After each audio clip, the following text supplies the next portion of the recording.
Verão. Palestra completa realizada em 29 de janeiro de 1963. Temos falado sobre a lei de Deus e a promessa de Deus. A lei de Deus é condicional. Você não pode estar em um estado e não sofrer as consequências de não estar em outro estado, e você e eu somos livres para imaginar qualquer estado no mundo e, imaginando esse estado, podemos ocupá-lo. Ocupando o estado, nós o fertilizamos, tendo-o fertilizado, ele tem sua própria hora marcada para sua realização. Cada visão tem sua hora marcada em que florescerá, se parecer longo, espere, é certo e não será tarde. Algumas coisas crescerão da noite para o dia, e algumas coisas crescerão em uma semana, depois em 3 semanas e depois em 1 mês, e algumas coisas levarão anos. Pode ser um problema sobre o qual parecemos não ter controle. Nós lhes contamos a história aqui, onde em uma ocasião demorou 5 anos, mas a alegria de colher o fruto então. Era a relação de mãe e genro. Já contei inúmeras histórias em que ocorreram intervalos de tempo, mas isso não importa, se aplicarmos o princípio. Agora, hoje, se você ler nas manchetes, a Inglaterra nega a união com a Europa, e você pode estar inclinado a se ressentir de Gaulle, contenha o seu ressentimento. Nasci e fui criado como britânico, nascido sob a Union Jack. Toda a minha família ainda vive sob a bandeira da Union Jack. Tenho muito orgulho de ter nascido com essa formação, uma formação robusta de escocês, inglês e irlandês. Meus antepassados eram da Cornualha, aquela região inglesa acidentada. Eu não mudaria isso por nada no mundo. Eles eram aventureiros quando se aventuraram e se aventuraram novamente por todos os mares do mundo. Nada poderia ser mais claro do que minha formação. No domingo passado, no jornal inglês, saiu uma pequena nota, mantida nos arquivos secretos do Ministério das Relações Exteriores britânico por 43 anos. Foi datado de 1º de maio de 1920, ainda não divulgado a ninguém, mas concebido pelas mentes britânicas no Ministério das Relações Exteriores. Eles conceberam e escreveram. De Gaulle não o escreveu, nenhum francês o escreveu, eles o escreveram, mas não acharam sensato torná-lo público no 1º dia de maio de 1920, o que foi apenas uma questão de 1 ano depois daquela terrível Primeira Guerra Mundial. Guerra Mundial, quando a flor da masculinidade da Inglaterra foi massacrada nas trincheiras. As universidades ficaram vazias e todos os cérebros da Inglaterra afundaram. Depois veio a Segunda Guerra Mundial e, após 4 semanas, a França ruiu como uma bonequinha de papel. E a Inglaterra, e apenas a Inglaterra, resistiu até a chegada da América, mas ela manteve-se sozinha, ou hoje não haveria França. Só haveria uma Alemanha unificada sob Hitler, sabemos disso. E por isso hoje tendes a julgar com demasiada severidade, pela sua atitude, aquele que tornou possível hoje ter uma França. Deixe-me citar agora este memorando, datado de 1º de maio de 1920. Não devemos insistir agora ou no futuro na amizade da França. Nada pode alterar o fato fundamental de que eles não gostam de nós em França e nunca irão gostar.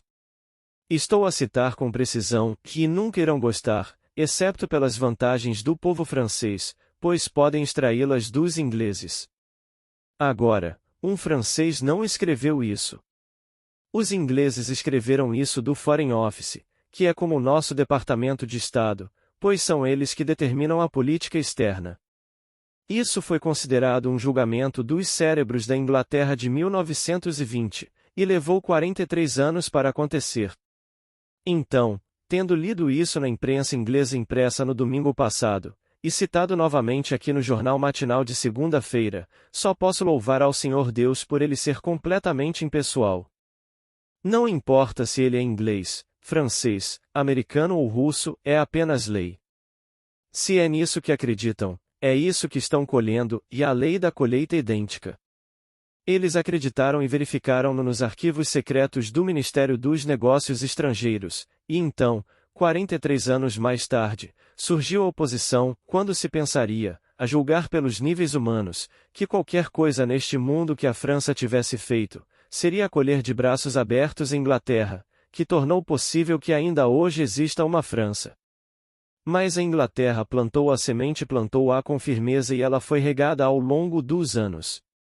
E então vem Deus nunca esquece, ele não pode esquecer, ele observa tudo, ele vê tudo, nada está escondido de Deus, ele vê exatamente o que você está fazendo. Filho do homem, você viu o que os anciãos da casa de Israel estão fazendo no escuro, cada um em sua sala de pinturas? Ezequiel 8, versículo 12. Achamos que ninguém nos vê. Eu digo, nada está escondido de Deus. Se não tivesse sido publicado nos jornais ingleses de domingo, você e eu não saberíamos que algum grupo inglês o plantou. Sou americano por adoção, mas não posso apagar meu amor pela Inglaterra. Todo o sangue físico que flui através de mim vem da Escócia, Inglaterra e Irlanda. Um pouco de holandês veio do lado da minha mãe, pois eles também eram individualistas rudes, vivendo de diques, vivendo de água, na verdade. Mas embora fisicamente eu gostaria de me ressentir, estou feliz por ter visto isso. Eu sabia que em algum lugar a semente havia sido plantada, pois não é possível que algo cresça neste mundo sem ter uma raiz da qual brote. Então eu te pergunto, conhecendo esta lei, pois aqueles que fizeram isso, não sabem nada desta lei que você conhece, que é a lei da falsificação dos registros, se eles conhecessem as Escrituras como você as conhece, e a história dos injustos mordomo, Lucas 16, guardião dos porcos, e o porco é o símbolo de Cristo. Eu lhe contei minha visão do porco. Encontrei-o e depois veio o crescimento do porco, mas não o alimentei tão bem como deveria tê-lo alimentado no intervalo da descoberta, e quando vi o mesmo porco anos depois, encontrei-o. O que eu encontrei? Descobri que a imaginação cria a realidade, e no intervalo dessa descoberta de que a imaginação cria a realidade, esqueci, então ele não estava bem alimentado. Mas sempre lembrei que imaginar cria a realidade. Não importa o que você me diga, na verdade eu mudaria o fato, pois a verdade não depende do fato, mas da intensidade da imaginação. O verdadeiro registro é minha memória. Funcionando neste nível, demora um pouco para nos persuadirmos quando a razão o nega e os nossos sentidos o negam. Se estivéssemos funcionando em níveis mais elevados, tudo estaria imediatamente sujeito ao nosso poder imaginativo. Neste nível demora um pouco, e por isso é preciso persistência, é preciso paciência, é preciso diligência. Estas são as coisas que pagamos, o preço que pagamos pelos frutos que procuramos colher neste mundo. Aqui temos sempre em mente a distinção entre estados e o ocupante do estado. Você é um ser imortal ocupando um estado. Esse estado pode ser pobreza, riqueza, saúde, doença, pode ser conhecido neste mundo ou desconhecido, mas são apenas estados. Você não é conhecido nem desconhecido, você é imortal, você não é rico nem pobre, isso realmente não o define. Você pode presumir que sim, e na medida em que estiver convencido de que o é, você produz o fruto desse estado, mas você não é nem rico nem pobre. Você é imortal, destinado a herdar todo o vasto universo, pois é o propósito de Deus dar-se a você como se não houvesse outro no mundo, apenas Deus e você, e nem mesmo Deus e você, apenas Deus, e você é Ele. Esse é o propósito. Ouça estas palavras. Santo Pai, guarde-os no nome que me deste, para que sejam um, assim como nós somos um. João 17, versículo 11. O nome que ele me deu é o seu nome, e ele é chamado de Santo Padre. Como poderia ele dar-me o nome de Pai? Santo Padre, se ao mesmo tempo não me dá o Filho que me faz Pai? Não posso ser pai e não ter filho. Deve haver um filho para testemunhar minha paternidade. Então ele me dá seu filho unigênito, e ao fazer isso ele me dá a paternidade. O Santo Padre guarda-os, aqueles que serão levados a esse nível, em teu nome, é o nome que ele me dá, o mesmo nome, o teu nome, tu me dás. Qual é o nome? O nome é Pai. E fala da maneira mais maravilhosa, apresenta o seu Filho unigênito e ninguém diz quem ele é. Você sabe quem ele é, e sabe que ele é seu filho, e sabe que ele não é apenas seu filho, mas ele sabe que você é o pai dele. Nesse exato momento você herda a glória que é o Pai, mas a glória desta herança celestial, que é todo o vasto universo. Não pode tornar-se real, ou pelo menos não ser plenamente realizada no indivíduo, enquanto ele estiver nesta vestimenta física. Mas quando ele o tira pela última vez depois daquela experiência, automaticamente ele é um com Deus Pai. Para que eles sejam um, assim como nós somos um. E esse é o destino de todas as crianças do mundo. Mas você passa por todos os tipos de provações e tribulações, e ele nos dá uma lei pela qual podemos viver com sabedoria e felicidade.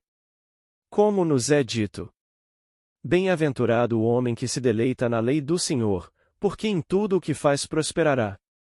Não em poucas pequenas coisas, mas em tudo o que faz ele próspera, se souber.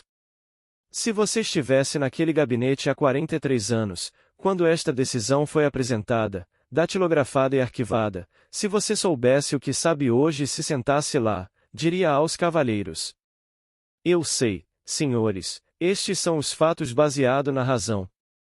É como se eles odiassem, como você odeia o homem que te alimenta, porque você tem vergonha de ser alimentado, então depois de um tempo você fica esperando para se vingar. Você não quer ser alimentado e, então, quando ele continua alimentando você, você se sente um escravo. Ao sentir seu poder, o escravo quer cortar a garganta de quem o alimentou. Isso é automático. Então, se você estivesse lá, você teria dito: senhores, estes são os fatos, mas vamos agora modificar os fatos, vamos falsificar os registros e reescrever esse memorando. E vamos nos convencer de que eles nos amam, que podemos um dia tornar-nos um corpo unificado, todos nós, independentemente das diferenças de línguas, e vamos apresentar esse relatório. Talvez eles não o tivessem feito, mas um indivíduo daquele grupo teria feito mentalmente. Mas eles não sabiam o que você sabe. Conforme nos é dito. Os sábios da antiguidade, os profetas e os reis teriam dado qualquer coisa para ter ouvido as coisas que ouvistes e para ver as coisas que vistes, e não o fizeram. E assim, no nosso Departamento de Estado, ou no Ministério dos Negócios Estrangeiros de Inglaterra, ou no Ministério dos Negócios Estrangeiros de qualquer potência do mundo, eles não estão a ouvir o que vocês estão a ouvir. Isto não faz sentido para eles, eles devem ser seres racionais e jogar o jogo como jogaram durante séculos incontáveis, com todos os erros e repetindo todas as coisas bobas novamente. Eu lhe digo. Não se esqueça disso, porque Deus não se esquece disso e nós criamos pelos nossos atos imaginais. O que você está imaginando esta noite? Eu não me importo com o que seja, um dia você ficará chocado além de seus sonhos mais loucos ao ver o outro lado. Como a história de Lázaro ri. Ele retorna dos mortos e todos os valores foram mudados, e os ricos eram pobres e os pobres não eram pobres. Todos os valores deste lado foram completamente invertidos daquele lado e tudo mudou quando o Lázaro voltou, e ele riu de algumas coisas que estamos fazendo aqui. Por isso eu lhe digo, não se esqueça da lei de Deus, pois bem-aventurado o homem que se deleita na lei do Senhor, porque em tudo o que faz prosperará. Agora, esta noite você aceita, embora tudo no mundo negue. A razão nega, seus amigos negarão, e você ousa assumir que é o homem, já a mulher, que gostaria de ser, e que as coisas já são o que você gostaria que fossem. E à medida que você se atreve a assumir que você é, e você caminha nessa suposição como se fosse verdade, de uma forma que ninguém sabe, você será conduzido através de uma série de eventos em direção ao cumprimento dessa suposição, e nenhum poder em o mundo pode pará-lo se você for persistente nessa suposição. Acredite que imaginar cria realidade. Portanto, eu lhe digo, tudo o que você pedir em oração, acredite que você receberá, e você receberá. Marcos 11 versículo 24. Simples assim, mas como acreditar que recebo isso? Se neste exato momento eu acreditasse que recebi o que hoje nego, olharia o mundo de forma diferente. Eu não veria isso antes desse cumprimento. Eu agora olharia mentalmente para o mundo e o veria como veria se fosse verdade que me tornei o homem que quero ser. Eu comungaria com minha esposa, minha filha, meus amigos, partindo dessa suposição, e embora nenhuma coisa física no mundo pudesse me forçar, eu ainda deveria persistir na crença de que isso é feito, e continuar com essa suposição, e dormir no crença de que isso aconteceu exatamente como se fosse verdade. E se o fizer, posso dizer-lhe, sei por experiência própria que isso se tornará realidade a este nível. Já é verdade no momento em que acredito, naquele momento é o ato criativo. Mas a memória do homem é muito curta e ele não se lembra do ato, por isso quando faz a colheita nega que seja dele. Ele não plantou, e ainda assim temos uma lei estabelecida desde o início chamada Lei da Colheita Idêntica. Enquanto a terra durar, a sementeira e a colheita, o frio e o calor, o verão e o inverno, o dia e a noite, não cessarão. Gênesis 8 versículo 22. Tudo produzirá conforme sua natureza, não pode produzir outra coisa senão a sua natureza. Aquilo que você planta você colhe. Veja os campos além. O mar era mar, o milho era milho. O silêncio e a escuridão sabiam. Assim nasceu o destino do homem. Então, quando eu colho essas coisas no mundo, posso negar e tentar argumentar para sair disso, mas isso me confronta e aí está. Não teria sido trazido ao mundo se não tivesse sido plantado como foi plantado, porque aí está o fruto. E então, se hoje sou indesejado pelo mundo, em algum momento no passado devo ter sentido muita pena de mim mesmo e me sentido indesejado.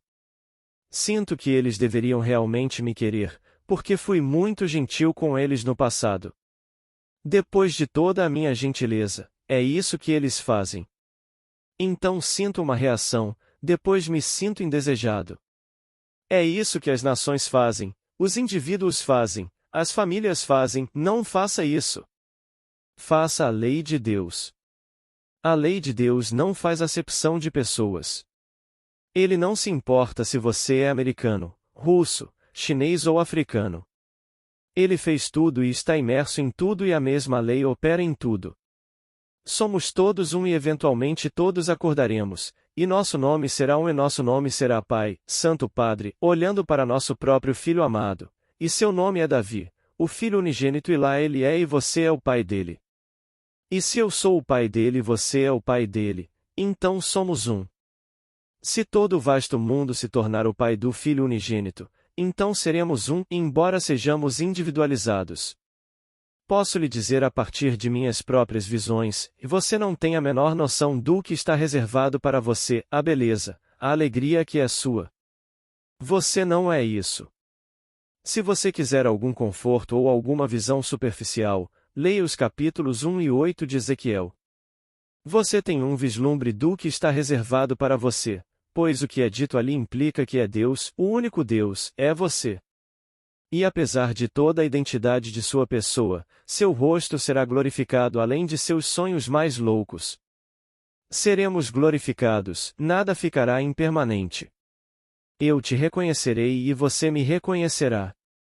Mas, apesar de toda esta identidade de pessoa, haverá uma descontinuidade radical de forma.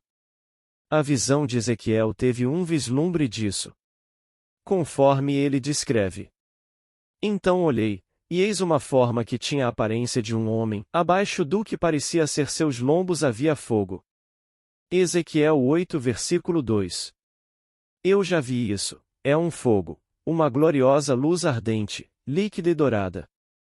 E acima de seus lombos era como uma aparência de brilho, como bronze reluzente. Ele está certo, sem estômago, não há necessidade de nada disso. Agora você sabe, pois você é a vida em si mesmo. Você não precisa de nenhuma cura externa. Você é um ser que dá vida, um serafim, esse é o seu destino. Todos estão destinados a ser esse ser, embora humanos de rosto, humanos de mãos, humanos de pés, mas nada mais. Você é um ser ardente. Você difere tanto do que parece ser agora quanto a borboleta difere da lagarta e, ainda assim, da lagarta surge a borboleta. Disto surgirá o ser que você está destinado a ser, mas não até que você seja aperfeiçoado e todas essas coisas pelas quais estamos passando. É preciso tudo isso para nos chocar, por assim dizer. Mas você aplica a lei. Eu estava lendo hoje que na época de Coolidge, que remonta aos anos 20, havia 8 homens que se conheceram em Chicago. Eles tinham uma riqueza maior entre os 8 do que a renda nacional proveniente dos impostos deste país. Em 8 anos, 7 deles morreram na pobreza, ou estavam na prisão, ou cometeram suicídio. 7 dos 8. Os seus nomes não foram mencionados, mas juntos controlavam uma riqueza maior do que a produzida pelo nosso imposto nacional e, no entanto, no espaço de 8 anos, 7 tinham feito saídas desonrosas do mundo, suicídio, prisão e direto para a escória da pobreza. Não faça isso. Conheça esta lei e use a lei de Deus com sabedoria, não prejudicando ninguém no mundo, apenas assumindo que você é o homem que deseja ser, como se isso fosse verdade. Seus amigos vão discutir com você, mas você não responde. Deixe-os discutir se quiserem, mas você persiste na suposição de que as coisas são como deveriam ser e cuida da sua vida, dizendo aos outros o que você quer. Na verdade, se você estiver interiormente convencido disso, não poderá conter o impulso de compartilhá-lo com outras pessoas. Como Lord Lindsley disse certa vez a um grupo de ministros: vocês, ministros, estão cometendo um erro. Em seus púlpitos vocês estão defendendo o cristianismo e ninguém quer ouvir seus argumentos. Vocês deveriam ser testemunhas. Isso funciona? Então compartilhe com o resto de nós. É isso que venho tentando lhe dizer. Como funciona? Quando se trata da promessa, compartilho-a com minhas visões. Você não pode fazer mau uso dela, pois isso é incondicional. A lei, sim, você pode produzir os resultados, porque isso é condicional. Você entra num estado, permanece num estado, e isso produz um resultado. Quando se trata da promessa de Deus, você não pode produzi-la, Deus dá isso a você, é graça, é incondicional. E posso lhe dizer que tudo o que é dito nas Escrituras de Jesus Cristo, um dia será dito a seu respeito. É o modelo de cada criança nascida de mulher, todos desempenharão esse papel. Não se preocupe, a crucificação acabou. Não pense que você está caminhando para esse fim desastroso, acabou. Ouça as palavras. Pois, se fomos unidos a Ele numa morte como a dele, certamente seremos unidos a Ele numa ressurreição como a dele. Romanos 6 versículo 5. Assim a morte acabou, a ressurreição ocorre individualmente, um por um. Não se preocupe com o fim cruel, isso acabou. Deixe a sua esperança ser totalmente colocada nesse presente, então você será ressuscitado da sepultura, pois você será, todos serão. Enquanto isso, jogue plenamente e conceda a todos o bem que ele lhe pede, sem colocar a mão no bolso. Conceda-o através de um ato imaginário de sua parte. Tente ser o mais fiel possível a esse ato imaginal, acredite na criatividade desse ato imaginal e, ao fazê-lo, todos eles se tornarão a personificação do que pediram de você. Tenha em mente o que dissemos anteriormente. Estas grandes nações lideradas por homens sábios não ouviram o que você está ouvindo, e se ouviram, não tiveram ouvidos para ouvir, porque não agiram de acordo com isso. Eles estavam convencidos de que eram indesejados, e então, com o tempo, todas as visões tendo a sua hora marcada, essa visão floresceu, e hoje eles estão colhendo o fruto de uma semente que eles próprios plantaram há 43 anos. Mas não se deixe levar esta noite, ao ler as manchetes ou ouvir o rádio, que o ingrato francês fez isso e aquilo, eles não tiveram escolha alguma no assunto, se você conhece esta lei. Ele foi incentivado a desempenhar o papel que desempenha porque a Inglaterra plantou a semente que plantou. Eles poderiam hoje à noite plantar outra semente e amanhã seriam tão bem-vindos que simplesmente envergonhariam os franceses se oferecessem. Poderia ser, se soubessem como plantar a semente. Eles poderiam plantar uma semente de serem bem-vindos e desejados naquele corpo maravilhoso de homens, porque eles são maravilhosos. Todos eles deram muito ao mundo. Os franceses sim, os alemães sim, os dinamarqueses, todos eles. Não há ninguém nesse enorme grupo que não tenha dado tanto ao mundo. E assim eles poderiam, de braços abertos, trazer todos eles, e eles poderiam fazer um mundo maior. Mas alguém tem que plantar a semente, e estou feliz que alguém tenha publicado isso no Los Angeles Times. Foi publicado apenas no dia anterior no Times inglês e citei-o com precisão.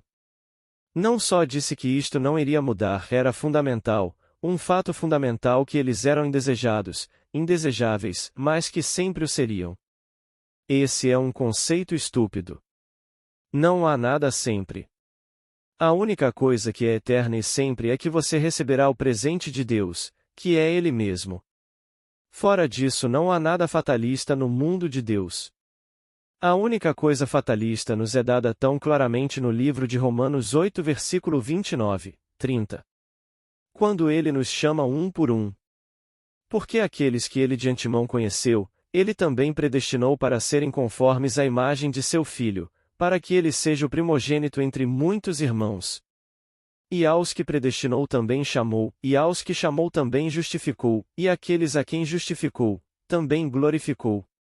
Portanto, somos pré-conhecidos e predestinados, predestinados e chamados, chamados e glorificados, glorificados e depois justificados. Essa é a única predestinação que posso encontrar. Sim, existem outras passagens, mas isso não tem nada a ver com você ser rico. Você não está predestinado a ser rico e não está predestinado a ser pobre, a ser conhecido ou desconhecido, a escolha é sua. Mas quando se trata do outro, esse é o dom predestinado de Deus. Ele vai se entregar a você. Deus está determinado a dar-nos, a todos nós, a si mesmo, como se não houvesse outro no mundo. Apenas Deus em você e Deus em mim, e então apenas Deus, individualizado. E nem na eternidade seremos absorvidos por um Deus, perdendo a nossa individualidade, nunca. Eu sou individualizado, você é individualizado e tendemos sempre para uma individualização cada vez maior e ainda assim, Deus. Agora, vamos entrar no silêncio. Agradeço por todos que chegaram até aqui. Curtam, comentem e compartilhem esses conteúdos para que mais pessoas acessem esses ensinamentos. Muito obrigada. Paz e bênçãos na vida de todos.